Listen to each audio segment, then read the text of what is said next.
Hi everyone, welcome back to another episode from Crazy Gamer. Today I'm going to be guiding you through how to block someone on Twitch. If you want to block a user on Twitch, first of all, open up the Twitch application on your device and log in. Now, go ahead and find the person you are trying to block. You can find them from the home page or simply go to the browse option and type down their name in the search box at the top. Once you find the person you'd like to block, open up their profile and then tap on the three dots at the top right corner. You will then be able to see the option that says block.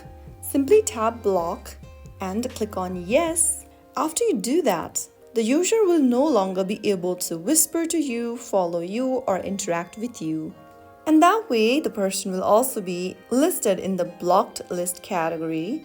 If you ever want to unblock them, you can go to the block list and unblock them quickly and easily. So that's how you easily block someone on Twitch.